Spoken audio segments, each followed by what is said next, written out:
dengan suara 21 Sudirman. Jenderal Besar TNI Sudirman merupakan seorang perwira tinggi Indonesia pada masa Revolusi Nasional Indonesia sebagai Panglima Besar Tentara Nasional Indonesia pertama. Ia adalah sosok yang dihormati di Indonesia. Banyak kisah perjuangan yang ditorehkan pria kelahiran Purbolinggo 24 Januari 1916. Jenderal Sudirman memperoleh pangkat bintang 5 selain Soeharto dan A.H. Nasution. Ayahnya bernama Karset Kartawiwuraji dan ibunya bernama Siem.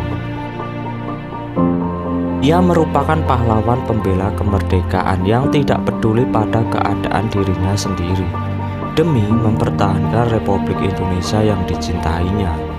Ia tercatat sebagai panglima sekaligus jenderal pertama dan termuda Republik ini. Sejak remaja, Pak Dirman doyan merokok. Bahkan ia masuk dalam golongan perokok berat. Rokok Sudirman kretek tak bermerek, disebutnya tengwe dalam bahasa Jawa atau ngelinting dewi. Pak Dirman mengidap penyakit TBC. Penyakit inilah yang membuat sang jenderal bernafas dengan satu paru-paru. Sang dokter selalu menyuruh Pak Dirman untuk berhenti merokok. Namun Pak Dirman tidak menghiraukan nasihat itu. Bahkan istrinya pun tidak berani menegurnya. Banyak versi yang menyebutkan Pak Dirman dinonaktifkan paru-parunya sebelah bukan dikarenakan rokoknya, namun karena kesalahan diagnosa dokter. Pada tanggal 19 Desember 1948, beberapa hari setelah Sudirman keluar dari rumah sakit, Belanda melancarkan agresi militer 2 dan menduduki Yogyakarta. Pada saat ibu kota Yogyakarta direbut Belanda, saat itu Presiden Soekarno sempat menyuruh Sudirman meletakkan senjata, tetapi ia menolak dan memutuskan bergerilya. Dia tak menggubris saran untuk melanjutkan pengobatan. Sudirman beranggapan saran tersebut tidak baik bagi psikologis tentara perangnya. Yang sakit itu Sudirman, Panglima Besar tidak pernah sakit, ujar Pak Dirman. Di saat memimpin politik berlindung di keraton, Sudirman beserta sekelompok kecil tentara dan dokter pribadinya melakukan perjalanan ke arah selatan dan memulai perlawanan gerilyanya dengan ditandu selama 7 bulan. Perjalanan panjang Pak Dirman pun dimulai. Selama gerilya, Jenderal Sudirman dan pasukannya berjalan untuk berpindah-pindah tempat. Mereka berjalan melewati sungai, gunung, lembah, dan hutan. Dalam perjalanan tersebut, para pejuang juga melakukan penyerangan ke pos Belanda. Strategi perang gerilya yang dilakukan Jenderal Sudirman bertujuan untuk memecah konsentrasi pasukan Belanda. Kondisi tersebut ternyata efektif untuk membuat Belanda kewalahan. Terlebih, penyerangan tersebut dilakukan secara tiba-tiba dan cepat. Taktik ini membuat TNI dan rakyat yang bersatu berhasil menguasai keadaan dan medan pertempuran. Puncak perlawanan rakyat Indonesia terjadi pada 1 Maret 1949, serentak di semua wilayah Indonesia dan berhasil memukul mundur Belanda. Jenderal Sudirman dan pasukannya berhasil membuktikan bahwa perlawanan dari tentara melalui strategi perang gerilya membuat Belanda tidak bisa kembali menguasai Indonesia. Perlawanan ini semakin memperkuat kedudukan bangsa Indonesia dan membuat Belanda tidak memandang remeh kekuatan tentara Indonesia. Selama gerilya, ada sepenggal cerita saat Pak Dirman dan prajurit-prajuritnya sampai di Kediri. Pasukan Belanda tiba-tiba menemukan persembunyiannya. Rupanya Jenderal Sudirman dijual oleh seorang anak buahnya.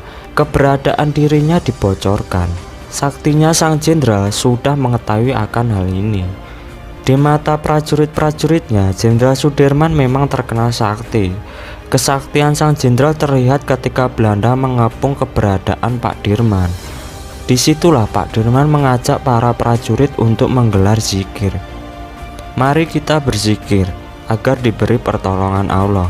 Jangan sekali-kali di antara tentara kita ada yang menyalahi janji menjadi pengkhianat nusa bangsa dan agama.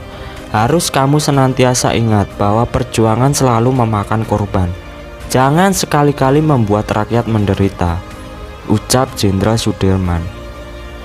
Anehnya, tak ada satupun pasukan Belanda yang mempercayai sang pengkhianat bangsa Indonesia tersebut mengenai identitas Jenderal Sudirman. Saat sang pengkhianat menunjuk Jenderal Sudirman, ia malah ditembak mati. Sudirman memang piawai dalam berperang dan mengecoh lawan. Dirinya mampu berkali-kali meloloskan diri dari serangan Belanda. Tenaga musuh. Wonten londo Pak. Ngono Pak, pun cerak Pak. Tidak jarang Belanda berdekat dengan pasukanku. Dengan amunisi serba terbatas, tentu tidak gegabah untuk melawan. Hanya kebesaran Tuhan yang menjadi kekuatan kami. Pak Dirman adalah sosok yang berpegang teguh pada agama. Ia selalu melaksanakan kewajibannya sebagai seorang muslim. Ia tak pernah lalai dalam melaksanakan sholat. 29 Januari 1950 merupakan hari yang tidak bisa dilupakan oleh masyarakat Indonesia. Jenderal Sudirman pada hari itu mengembuskan nafas terakhirnya. Ia meninggalkan jejak perjuangan yang luar biasa dalam sejarah Indonesia. Pak Dirman wafat di rumah peristirahatan Magelang. Sebelum wafat, Pak Sudirman meminta satu permintaan kepada istrinya. Pak Dirman menyuruh istrinya menghisap rokok dan mengembuskan ke wajah Pak Dirman. Istri Pak Dirman dikenal sebagai seorang istri yang patuh. Akhirnya pun istrinya menuruti permintaannya tersebut. Hingga akhirnya sang jenderal mengembuskan nafas terakhir. Di usia 34 tahun, betapa besarnya pengorbanan beliau untuk bangsa ini. Bangsa yang saat ini kita pijak, udara yang kita hirup dengan bebas. Sudah selayaknya kaum milenial tidak melupakan tentang sejarah. Berkat jasa-jasa pahlawan yang telah gugur mendahului kita, Indonesia bisa berdiri sampai saat ini. Di zaman digital ini seharusnya kita bisa memanfaatkan medsos untuk belajar tentang nilai-nilai sejarah. Janganlah kau gunakan jari-jarimu untuk menghakimi. Dan karena besarnya jasa perjuangan Jenderal Sudirman, tidak heran hampir di tiap kota-kota besar ada jalan bernama Jenderal Sudirman.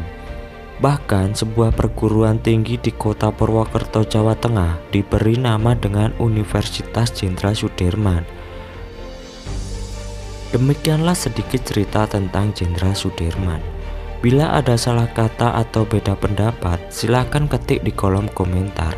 Akhir kata, wassalamualaikum warahmatullahi wabarakatuh.